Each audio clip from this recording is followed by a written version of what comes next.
Kasi nagbigay na rin po si General Marbil ng instruction na yung mga cold cases po na sinasabi na bubuhayin ulit.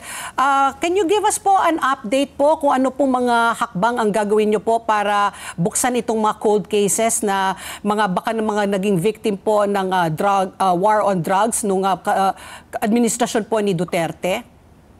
Tama po ma'am, nagbigay na po ng utos ang ating Chief PNP at sa ngayon po ay isa na po natin yung mga cold cases na ito po yung mga kaso na remain unsolved as of this time po at kasalukuyan po yung ating Directorate for Investigation and Detective Management po ay kasalukuyan kinokulate po at tinitignan po ano-ano po ito mga cold cases po na ito dahil gusto po ng ating Chief PNP na magkaroon, hindi lang basta magkaroon ng closure dito sa mga kaso na ito, but more importantly, ang gusto po talaga natin ay mabigyan ng hustisya itong mga biktima sa kanilang mga pamilya. General, isa sa mga tumatak sa akin nung naganap na hearing na yon ay parang sinasabihan kasi yung mga biktima nung EJK noon, bakit hindi kayo magsampa ng kaso? So, I think it was, I don't know if it was Senator Risa or Senator Coco who said, hindi ba trabaho ng PNP yun na kayo ang magsampa ng kaso sa mga ganitong pagkakataon? Ano po ba ang nangyari? Ano po ang ginagawa ng PNP ngayon para sa case build-up po nitong mga kaso na ito?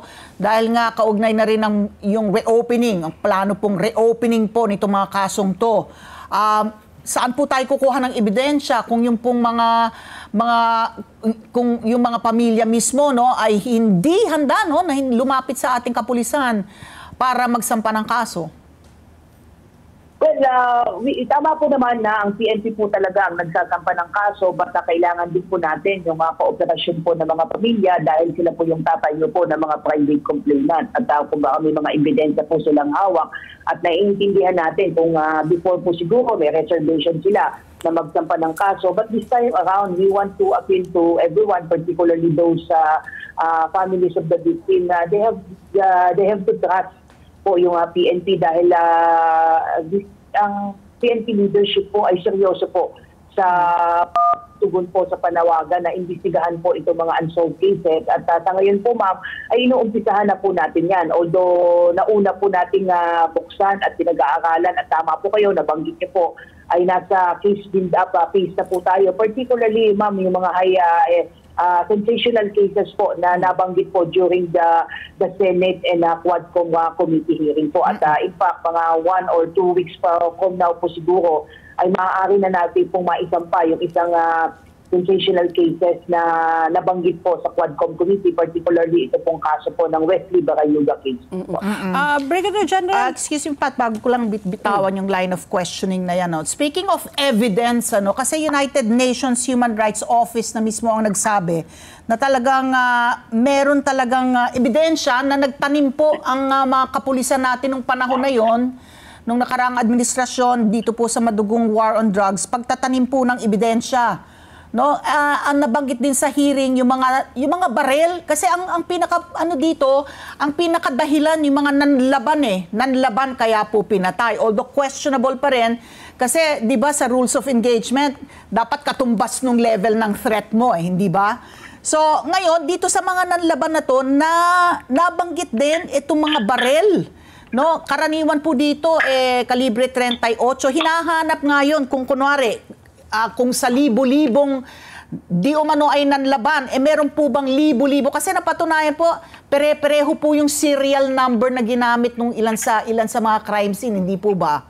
So yun po ang nakita po ng United Nations Human Rights Office. So saan po dadalhin po ito? Ito po. Ngayon po na meron po tayong pagkakataon na masiyasat na tinanim po yung mga baril ng di umano yung mga nanlaban. Unang-una, Ma'am Ali, ay isa-isahin natin sagutin. Hindi natin alam kung asaan po yung source po ng United Nations doon sa sinasabi po nila na pare-pareho po yung baril na ginamit po. Kasi normally po sa isang crime, not only drug-related, kapag meron po ba nare-recover na baril po dyan, whether from the suspects or the victim, ay dinodocument po yan ng ating forensic group o yung dating crime laboratory, yung ating mga scene of the crime operative. So hindi po pwedeng basta mawala po yan dahil nakatag po yan, nakapicture po yan, at some of them are being presented in court. So nandun po yan sa sa vault po at safekeeping po ng forensic group at nandyan po yung mga datos po niyan. In fact, some of them ay nag-undergo as a matter of procedure po ay sinasubmit po natin yan for ballistic and cross-matching po to check or determine baka itong mga baril na po ito ay nagamit na dati sa mga previous records po. So ready naman po ang PNP, ma'am, na ipakita po yung records niyan in the interest of transparency. But tama po kayo, there are some cases na yung mga baril po na yan ay natatampered po kasi, Ma'am Ali, and pati yung serial numbers po na yan at madali naman po natin na-recover po yan, may mga procedure. But nonetheless, ay kung meron man po tayo na mapapatunayan na talagang may gumagawa ng mga kapulisan na related sa mga killings po na ito, ay no mercy po tayo dyan. Nagsalita na po yung ating GPNP, wala tayong sisinuhin at wala tayong sasantuhin sa gagawin po nating re-investigation po. Oo. Okay.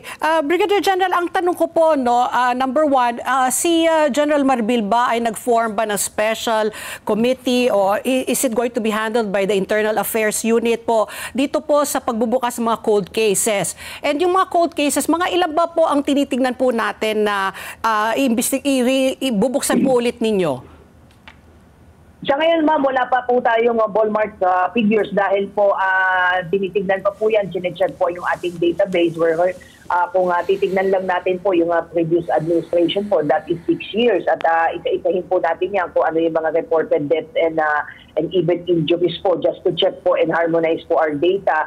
But tama po kayo, may yung pagdating po kasi, ma'am, sa cold cases, ang procedure po sa PNP kapag may isang insidente po na nai-report at inimbestigahan and after 6 months po ay hindi po yan na-solve po, ay automatic po yan ang mga case records po na yan ay napupunta po sa CIDG at ang CIDG po ang nag-iimbestiga ng mga cold cases. So ito po mga cold cases na atin pong iimbestigahan ay pamumunuan po ng CIDG.